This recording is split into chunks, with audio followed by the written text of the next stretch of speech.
Bismillahirrahmanirrahim. Assalamualaikum warahmatullahi wabarakatuh.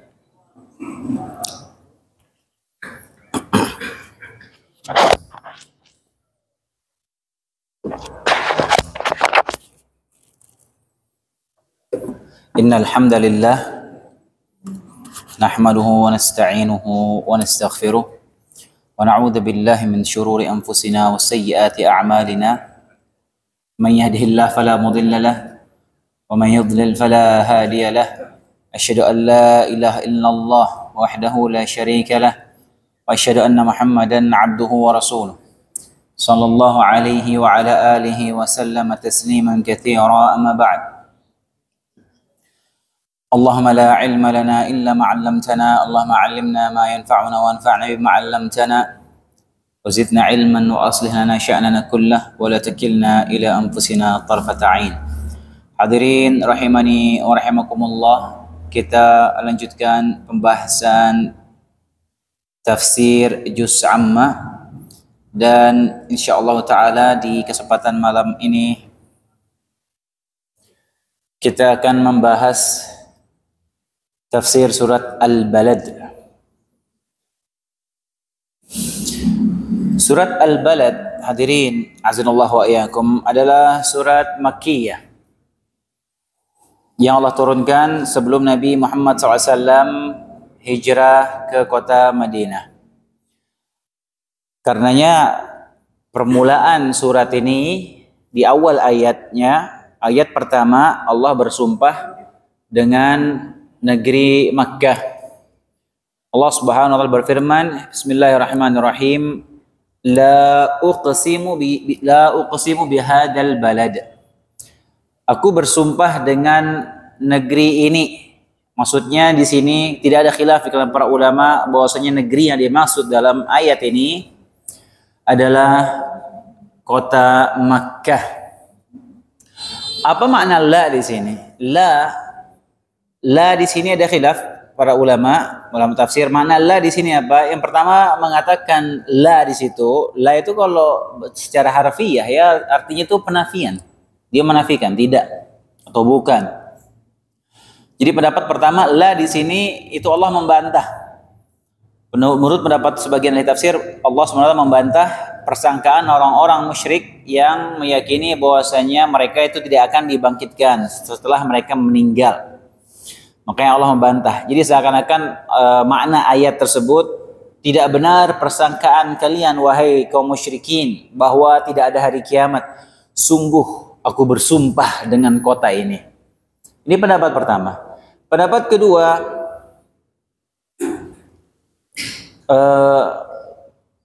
sebagian dari tafsir berpendapat makna la di sini bermakna tidak. Jadi seakan-akan maknanya itu Allah menyatakan bahwasanya Allah tidak perlu bersumpah akan kebenaran hari kebangkitan.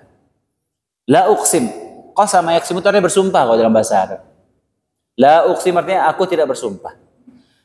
Makna ketiga, dan ini yang lebih kuat insyaallah taala, la di situ artinya la ziyadah, la huruf la tambahan yang memberikan faedah penekanan makna. Jadi ada penekanan. Seakan-akan Allah ingin menekankan bahwasanya Allah benar-benar bersumpah dengan kota Makkah bahwasanya mereka semua akan dibangkitkan. Sebagaimana kita sering ulang-ulangi bahwasanya Allah sering bersumpah dengan makhluknya yang Allah kehendaki. Dan di ayat ini Allah bersumpah dengan kota Makkah. Sebelumnya kita juga sudah pernah membahas dalam ayat lain Allah bersumpah dengan kota Makkah. Sudah kita bahas. Coba siapa ingat kira-kira apa ayatnya Allah bersumpah dengan kota Makkah di ayat yang lain? Dalam surat At-Tin, Wat-tini waz-zaitun wa turi sinin wa hadzal baladil amin. Itu juga Allah bersumpah dengan kota Mekah sama seperti ini. Jadi ini juga menunjukkan bagaimana kemuliaan kota suci Mekkah. Allah jadikan objek sumpahnya. Ya, sebagaimana kita ketahui Mekkah itu tanah suci. Makanya Nabi SAW bersabda, Inna Ibrahim harrama Makkah, wa inni harramtul Madinah. Sungguh Nabi Ibrahim telah menjadikan kota Makkah sebagai kota haram, dan aku menjadikan kota Madinah sebagai kota haram. Menjadikan dia sebagai tanah haram itu ada ketentuan-ketentuan, ada konsekuensinya, ada aturan-aturannya yang berbeda dengan area atau tanah yang lainnya. Di area tanah haram ada aturan-aturan khusus. Tidak boleh barang temuannya dipungut, tidak boleh berburu, tidak boleh memotong tumbuhan-tumbuhannya asal nebang, asal motong, nggak boleh. Ya, atau mengganggu hewan-hewan yang di situ tidak boleh. Ya, bermaksiat di situ berat sekali ancamannya.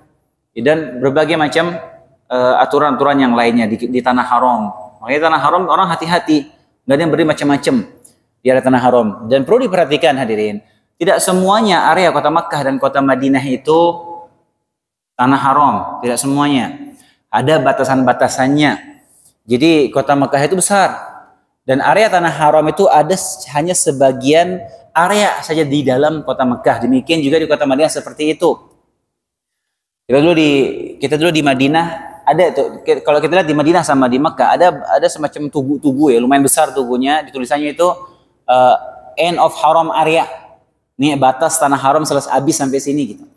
Itu dari sekitar Masjid Nabawi jelas. Nah, itu batasannya di kampus kami dulu di Madinah, sebagian kampus kami itu masuk area tanah haram, sebagiannya sudah di luar area tanah haram. Ada tugunya di dekat area luar kampus itu.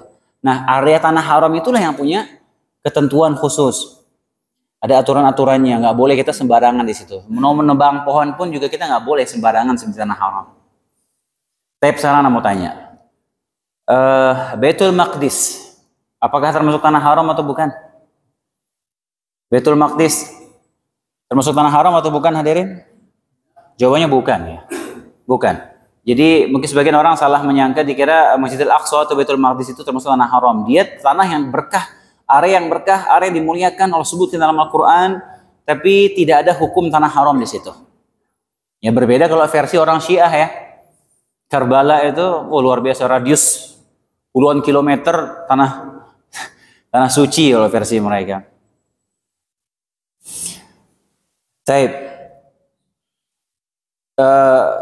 Kota Mekah ini spesial dan tidak ada di kota lainnya.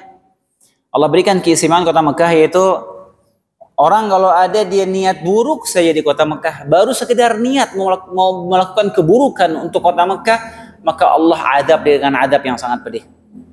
Allah berfirman, "Wa man yurid fihi bi ilhad bi dzulmin nudhiqhu min adzabin alim."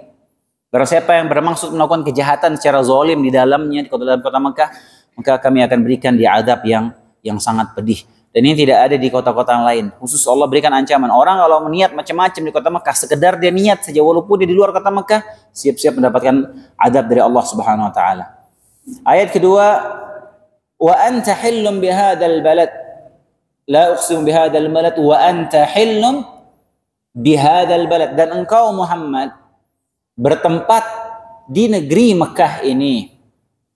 Ada 3 tafsiran ulama tentang makna anta hillun bihadzal balad. Al-hil dalam bahasa Arab itu bisa maknanya menempati, bisa juga maknanya itu halal. Makanya ada 3 tafsiran para ulama terkait ayat ini. Pertama, ada sebagian ulama menyatakan bahwasanya maknanya itu engkau wahai Muhammad bertempat di kota Mekah. Ya Allah bersumpah dengan kota Mekah, terlebih lagi engkau wahai Muhammad menempati kota Mekah itu, tinggal di kota Mekah. Ini makna yang pertama, tafsiran yang pertama. Pendapat kedua, maknanya wa anta hillun bihadzal balad, maknanya wahai engkau Muhammad dihalalkan darahmu di kota Mekah ini. Karena Nabi dulu SAW pernah diincar sampai orang musyrikin buat sayembara untuk membunuh Nabi SAW. Siapa yang bisa membunuh Nabi dapat 100 ekor unta. Jadi dibuat sayembara. Gimana mereka itu dulu tahu, orang jahiliyah, orang musyrik itu tahu betul Mekah ini tanah haram. Mereka itu walaupun mereka jahil zaman jahiliyah, mereka memuliakan tanah haram. Mereka nggak berani macam-macam di dalam tanah haram. Mereka nggak berani menumpahkan darah di dalam tanah haram. Tapi ketika itu mereka sampai buat sayembara, saking emang sudah mengincar pengen membunuh Nabi SAW, mereka buat sayembara menghalalkan darah Nabi di dalam kota Makkah. Pendapat yang ketiga, dan ini pendapat yang lebih kuat insyaallah ta'ala, wa anta hillum bihadzal balad, yaitu maknanya bahwasanya kota Makkah ini halal bagimu wahai Muhammad. Artinya kota Makkah ini pernah dijadikan halal untuk Nabi SAW sesaat saja di suatu waktu. Tanah haram, Makkah haram, tanah haram, tapi Allah jadikan halal sesaat khusus untuk Nabi SAW. Ada yang tahu kapan itu hadirin? Kapan itu Allah menjadikan tanah haram ini menjadi halal bagi Nabi SAW sesaat saja, dari pagi sampai sore saja. Kapan itu? Pas hari Fathu Makkah. Jadi Nabi bawa 10.000 pasukan mau menyerang kota Makkah. Allah halalkan kota Makkah sesaat saja dari pagi sampai sore. Kalau seandainya pecah pertempuran silahkan. Kalau seandainya Nabi sudah menunjuk beberapa orang, fulan harus dibunuh. Karena sudah yang pada parah banget permusuhannya dan keburukannya terhadap Islam dan kaum muslimin. Sampai beberapa orang yang Nabi tunjuk sini si fulan, walaupun kalian dapati dia gelantungan di kiswah Ka'bah, bunuh dia. Kok masalah tidak boleh? Gak ada yang berani berperang dalam kota Makkah. Tapi Allah halalkan khusus di hari itu saja. Saya pernah mau tanya lagi. Ini sudah mungkin yang ke sekian kali, mungkin ke 5 kali, mungkin Anda tanya 6 kali. Tahun berapa Fathu Makkah itu? Tahun berapa Fathu Makkah coba? 5 kali, 6 kali mungkin Anda ulang-ulang. Gimana nih para alim ulama? Ya, tahun berapa? Marwan, jawab. Tahun 8 Hijriah, sahih ya. Besok tanya lagi, jangan lupa lagi ya. Ini harus sediain hadiah ini panitia seharusnya nih. Sekitar pertanyaan bisa jawab, Anda kasih hadiah. Jadi semangat nyatet nih, ilmu-ilmu baru catat. Ya, kalau bisa hadiahnya umroh gitu.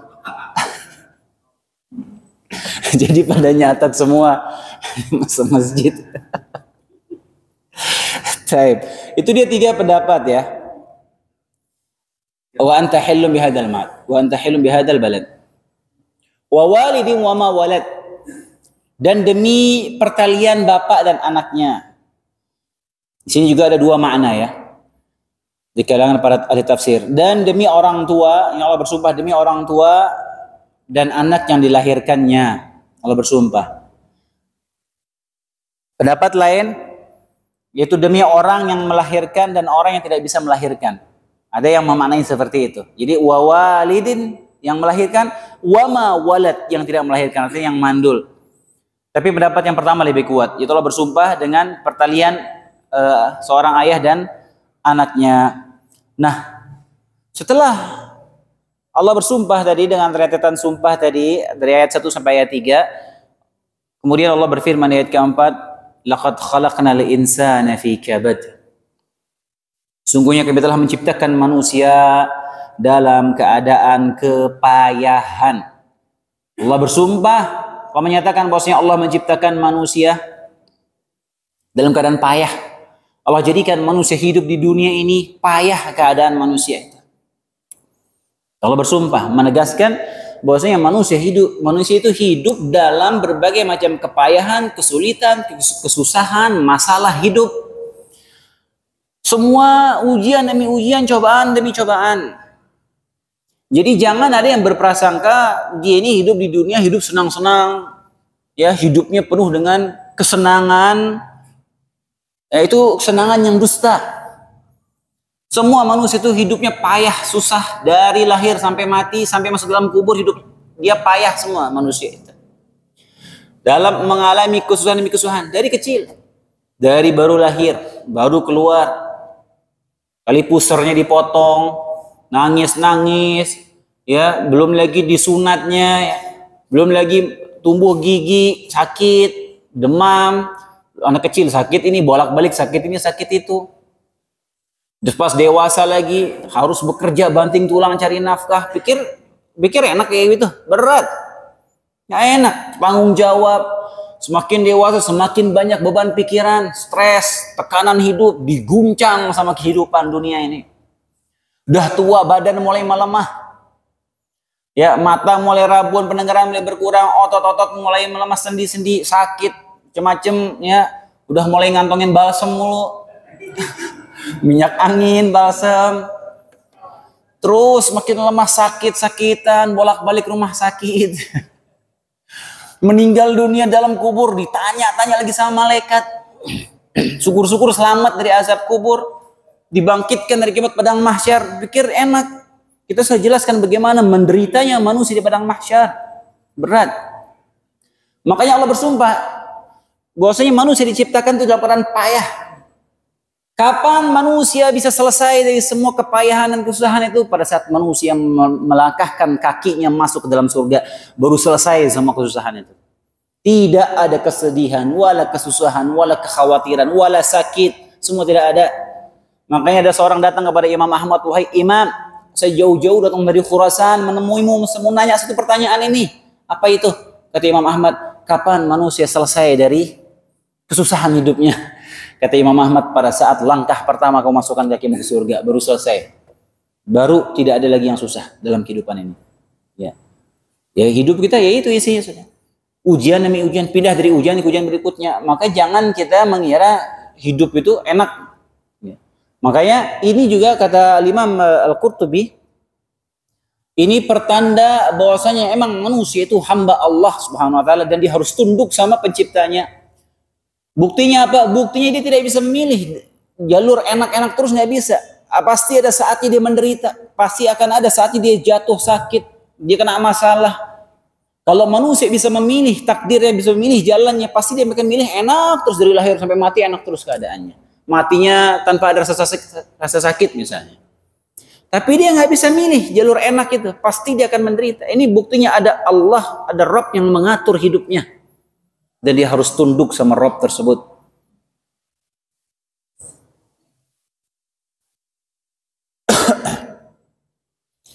Kemudian jangan ngira orang kalau dia banyak duit dia bisa enak hidupnya. Ya, jangan kira orang kalau jadi raja terus hidupnya enak gitu. Nah, sakit ya. Orang jadi raja nih, mau raja sebesar apapun kerajaannya, mau sebesar Firaun, kadang dia sakit, diare lah dia misalnya. Belum lagi masalah di masalah. Jadi presiden, kira enak, banyak masalah, banyak pikiran. Ya. Mau orang banyak duit, oh banyak masalahnya. Subhanallah, kadang orang yang banyak duitnya banyak banget, perusahaannya banyak besar-besar, mau senyum aja susah dia. Saking banyak masalah, banyak pikiran. Tapi cleaning service di kantornya yang bersih-bersih, senyum, tenang. Dia datang kerja, nyapu, pulang ketemu anak, bahagia itu. Bahkan para nabi Allah uji dengan ujian yang sangat berat dalam hidupnya. Dan justru para nabi itulah yang paling berat ujiannya. Asyaddun nasi bala'an al-anbiya tsumma al-amthal fal-amthal. Yang paling berat balanya, ujiannya itu para nabi, kemudian yang semisal dengannya, orang soleh, berat ujiannya. Ya, jadi hidup kita isinya begitu. Makanya kita disuruh sabar dalam menghadapi ujian. Dan semakin orang ini kuat keimanannya, semakin bagus keimanan kepada takdir, semakin bagus tauhidnya pada Allah Subhanahu wa taala, dia akan mudah menghadapi semua bentuk kesulitan-kesulitan itu. Kena musibah dia bersabar. Dia dapat kesenangan, alhamdulillah. Kena musibah, alhamdulillah, karena dia tahu musibah ini ada hikmahnya. Dia tahu nih musibah ini pasti Allah menginginkan kebaikan untuk dia. Allah tidak zalim sama hambanya. Minimal dosanya dihapuskan oleh Allah Subhanahu wa taala dengan musibah itu. Itulah spesialnya orang yang beriman. Beda sama orang yang nggak ada punya iman, karena musibah semakin terguncang hidupnya. Orang beriman kena musibah, dia lapang dada. Dia tahu Allah tidak akan menzalimi dia. Dia tahu ini ujian untuk menghapuskan dosanya, mengangkat derajatnya dan sebagainya. Jadi itulah kehidupan manusia Allah sebutkan. Bahwasanya manusia itu hidup dalam kepayahan. Kayak ayat kelima, Ayahsabu an lan yaqdira alaihi ahad. Walaqad khalaqnal insana fi kabad. Ayahsabu an lan yaqdira alaihi ahad. Apakah manusia itu mengira bahwa tidak ada sesuatu pun yang berkuasa atasnya? Jadi sehingga manusia itu bisa melakukan apa aja yang dia mau, bebas bermaksiat, melakukan apa aja yang dia inginkan, seakan-akan hidup dia ini hidup milik dia, gak akan ada hisabnya, seakan-akan manusia itu mengira tidak ada yang berkuasa atas mereka. Yaqulu ahlaktu malal lubada. Dia mengatakan, manusia mengatakan, aku telah menghabiskan harta yang banyak. Mereka mengungkapkan dengan penuh kesombongan, hidup suka-suka, seakan-akan gak ada yang berkuasa atasnya. Terus mereka berbangga bahwasanya dia habis menghabiskan uang yang banyak. Menyangka bahwasanya hartanya itu gak ada habisnya. Semakin banyak dia mengeluarkan hartanya itu, semakin bangga dia menunjukkan kekayaannya. Dan itu kebiasaan orang-orang jahiliyah seperti itu. Ya, dia mengeluarkan harta buat habiskan uang buat pesta khamr. Mereka tuh bangga, semakin banyak keluar uang buat khamr, mereka bangga. Ahlaktu malal lubada. Aku pakai Allah menceritakan pakai bahasa ahlaka itu artinya membinasakan, memusnahkan. Kenapa? Karena dia mengeluarkan itu harta pada hal-hal yang sia-sia, bahkan hal-hal yang haram. Maka itu Allah bahasakan dia memusnahkan hartanya. Berbeda kalau dia mengeluarkan di jalan Allah, jalan yang baik, bahasanya apa? Infaq, anfaqa. Tapi ini Allah bahasakan ahlaka, dia memusnahkan hartanya. Karena dia gelontorkan uang untuk hal-hal yang sia-sia, bahkan hal-hal yang haram. Kadang sebagian orang, sebagian kaum muslimin kena penyakit seperti ini. Mau menunjukkan kemewahan, mau menunjukkan bahwasanya dia orang yang bonafit, elit. Kalau mau buat acara, bikin acara yang super mewah, habiskan uang miliaran. Ya, ada yang buat acara ulang tahun, hadirin. Acara ulang tahun, habis miliaran, puluhan miliar, undang orang-orang besar, undang media ngeliput. Apa tujuannya? Mau ngapain? Mau menunjukkan dia banyak uang, bikin acara besar kayak begitu. Seakan-akan dia tidak akan dihisab oleh Allah apa yang dia keluarkan itu. Sebagian kaum muslimin tertular penyakit seperti ini. Ya, beli hal-hal yang barang-barang mewah yang sebenarnya dia tidak terlalu butuhkan. Apa? Ingin menunjukkan kekayaan.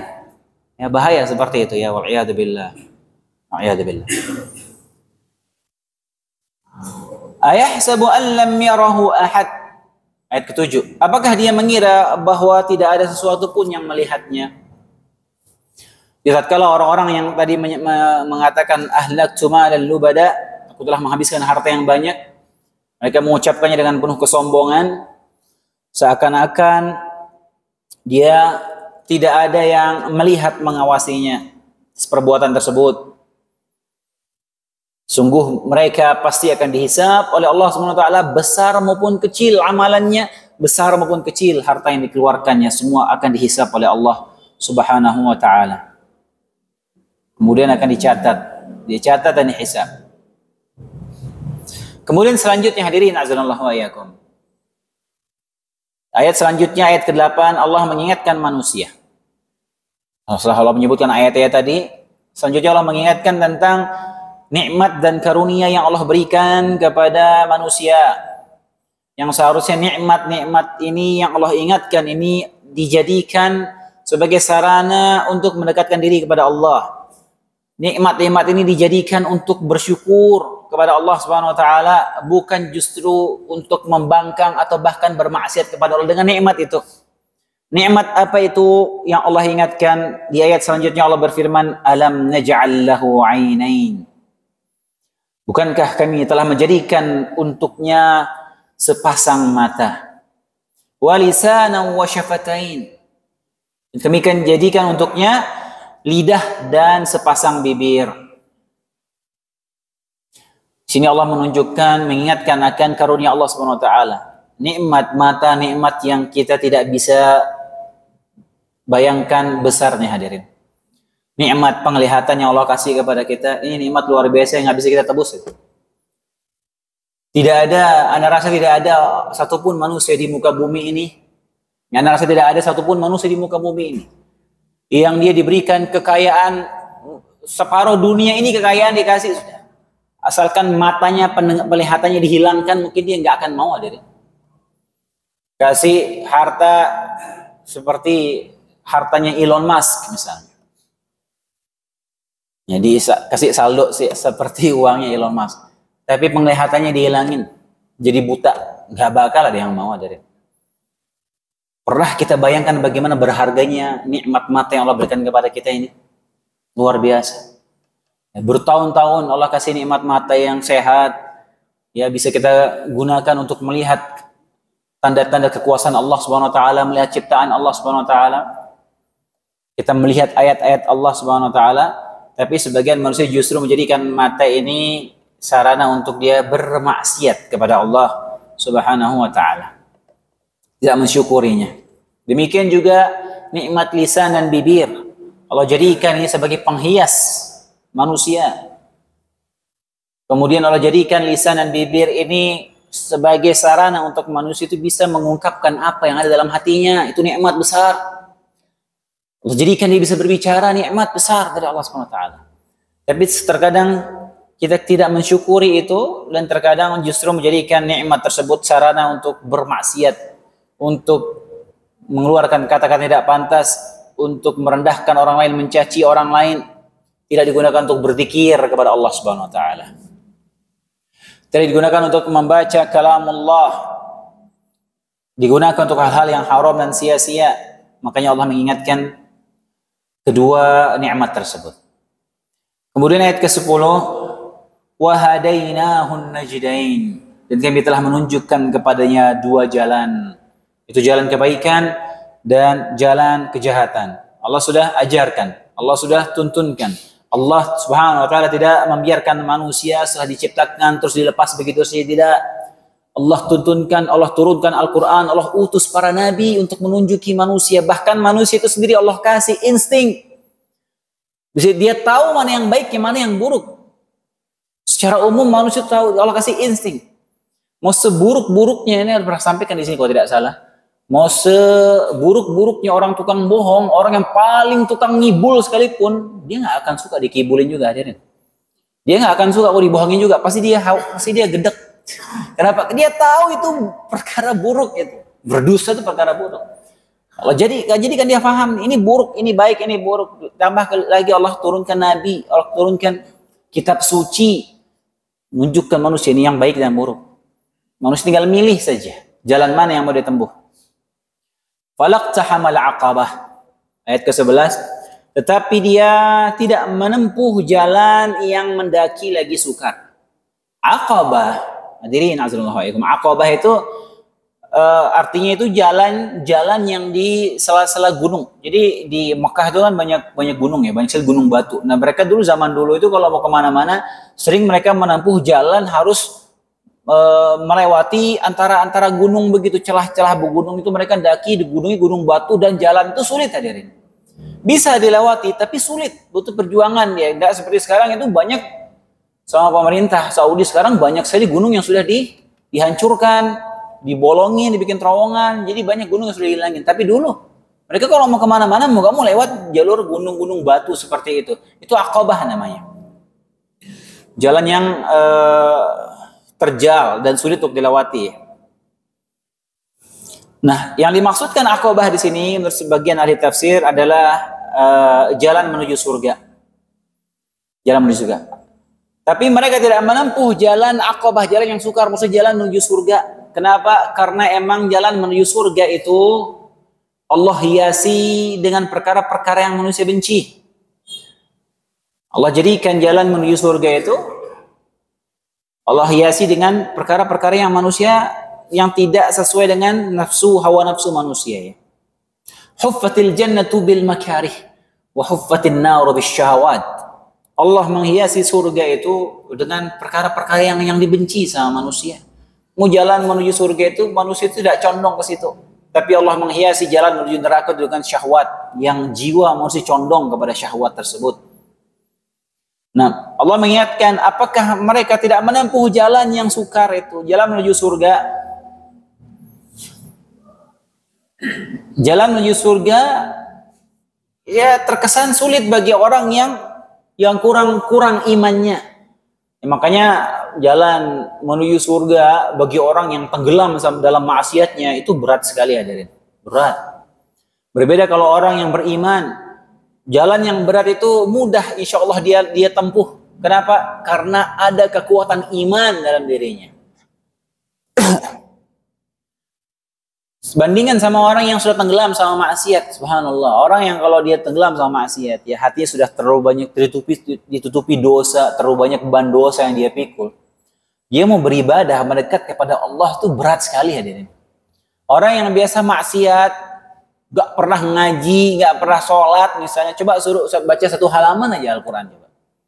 Oh, tersiksa dia, hadirin. Ya benar. Luar biasa. Sama orang yang biasa ngaji, dia bisa sekali duduk 1 juz 2 juz bisa habis ringan bagi dia.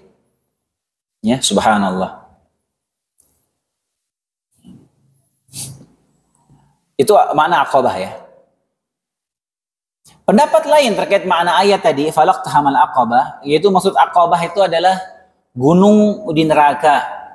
Jadi seakan-akan maksud ayat ini, jika orang ingin lolos selamat dari siksaan disuruh mendaki ke gunung dalam neraka, maka lewatilah jalan yang sulit di dunia untuk beribadah, mendekatkan diri kepada Allah, melakukan amalan-amalan kebaikan. Sulit emang, tapi tempuh jalan itu.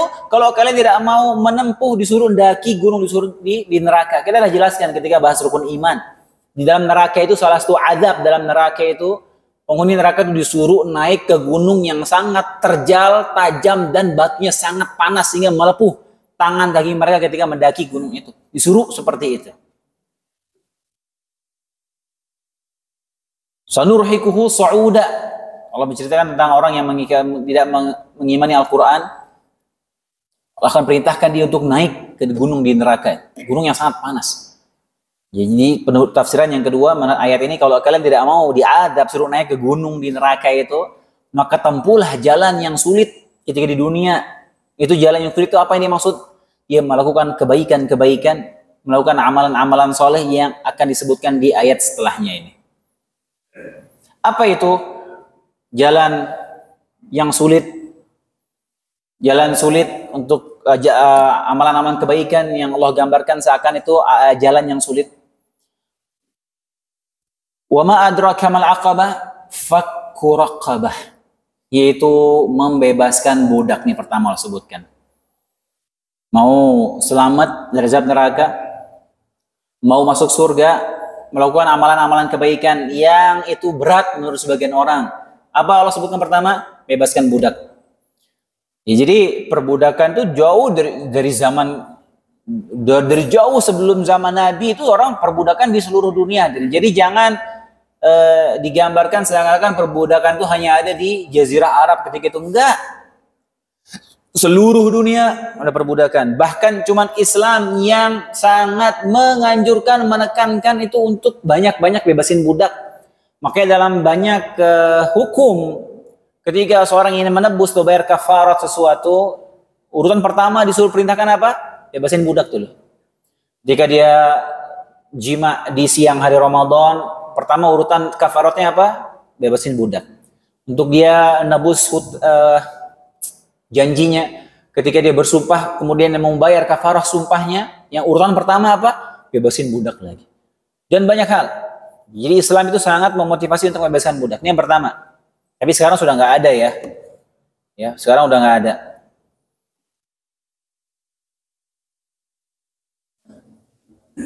Itu yang pertama. Fakku raqabah. Yang kemudian ayat ke-14, au it'amun fi yaumin dzi masghabah, atau memberikan makan pada hari terjadi kelaparan. Jadi antara jalan sulit yang Allah gambarkan supaya kita selamat dari azab neraka masuk surga, yaitu memberikan makan kepada orang yang kelaparan pada saat lagi terjadi kelaparan, dan ini pahalanya luar biasa besarnya. Memberikan makan itu pahalanya udah besar. Dan pahalanya bertingkat-tingkat tergantung keadaan tergantung seberapa besar kebutuhan orang yang kita berikan makan. Jika kita ngasih makan kepada orang biasa itu berpahala besar. Ketika dia ngasih makan pada saat kondisi lagi kelaparan, orang lagi kena bencana, orang lagi tempat pengungsian, mau makan susah, kita bantu, itu besar sekali pahalanya, hadirin. Itu yang kedua. Yang ketiga, yatiman dza maqrabah. Yaitu kepada anak yatim dza maqrabah, yang ada hubungan kerabat. Jadi yatim itu ada dua, ada anak yatim biasa yang ada hubungan kerabat, ada yatim yang ada hubungan kerabat sama kita. Nah, yang lebih utama untuk kita nafkahi, untuk kita berikan makan, untuk kita ayomi, untuk kita jaga, itu anak yatim yang ada hubungan kerabat sama kita. Kenapa? Karena ketika kita menolongnya, itu kita dapat pahala ngasih makan anak yatim, plus pahala silaturahmi. Ya. Kita ngasih makan yatim saja, ngurus anak yatim itu udah pahalanya besar sekali. Kata Nabi SAW, ana wa kafilul yatim kahataini fil jannah, kahataini fil jannah.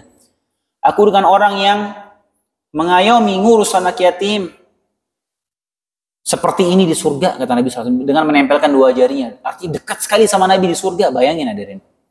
Mau nyampe ke surganya Nabi luar biasa, tinggi.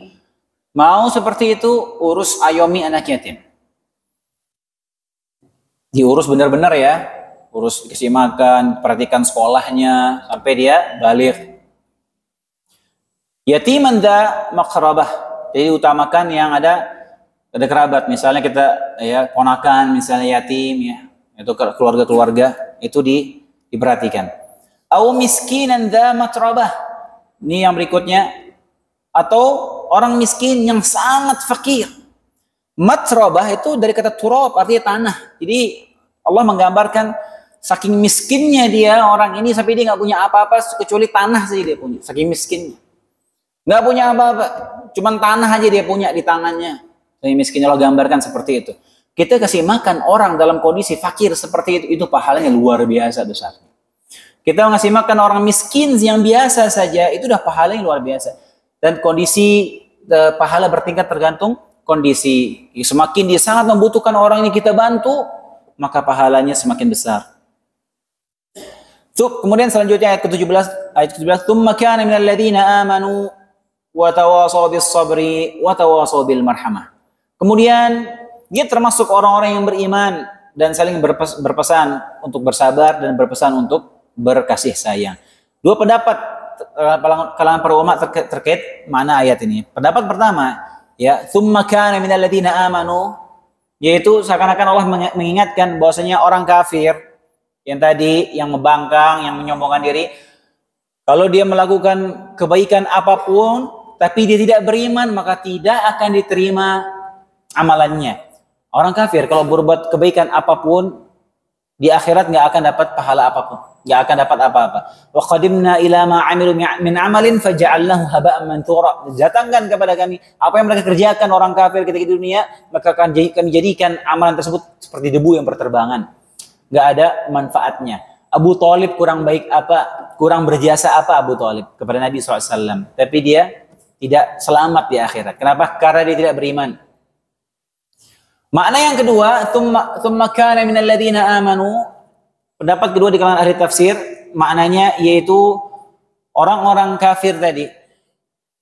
Semua kebaikan-kebaikan yang dilakukan sebelum dia Islam, kemudian dia masuk Islam, maka pahalanya itu ikut kebawa pada saat dia masuk Islam. Tapi dosanya tidak. Jadi luar biasa. Di antara hikmahnya, di antara mulianya agama Islam, orang kafir sebelum dia masuk Islam, dia mungkin melakukan banyak kebaikan. Dia bantu orang, dia nolong orang, dia bersedekah. Kemudian dia masuk Islam, semua kebaikan-kebaikan yang dilakukan ketika dia masih kafir, semuanya pahalanya masuk ke pahala Islamnya, dia dibawa semuanya. Tapi dosa-dosanya enggak. Dan ini terjadi pada Hakim bin Hizam. Hakim bin Hizam, dia nanya, "Wahai Rasulullah, bagaimana kebaikan-kebaikanku dulu waktu jahiliyah?" Dia orang yang sangat baik, Hakim bin Hizam. Kata Nabi SAW, "Aslamta ala ma salafa min khair." Kamu masuk Islam bersama kebaikan-kebaikanmu dulu waktu masih jahiliyah, kebawa semua. Itu makna kedua. 1 menit lagi ya, belum. Wa tawasaw bis sabri wa tawasaw bil marhamah, dan saling berwasiat saling menasihati kepada untuk bersabar. Ini penting. Jangan meremehkan kita menasihati orang dengan kata sabar itu. Itu kadang berpengaruh loh. Ya, jangan meremehkan kasih orang sabar. Itu perlu. Kadang orang perlu diingatkan untuk sabar. Ya, lagi banyak musibah. Ya, kita sebutkan hidup ini penuh ujian, dari ujian ke ujian yang lainnya, banyak cobaan. Ya, nasihati orang sabar. Diuji sama anaknya ruwet, anaknya bikin dia marah, kasih tahu sabar. Ya, sabar. Ingat dia, oh ya, kita harus sabar. Ya, jangan remehkan kata sabar itu. Ya, kadang ada orang nggak mau ya, tolong kasih saya nasihat tapi jangan bilang sabar mulu. Dan juga saling mewasiati untuk saling berkasih sayang. Taib.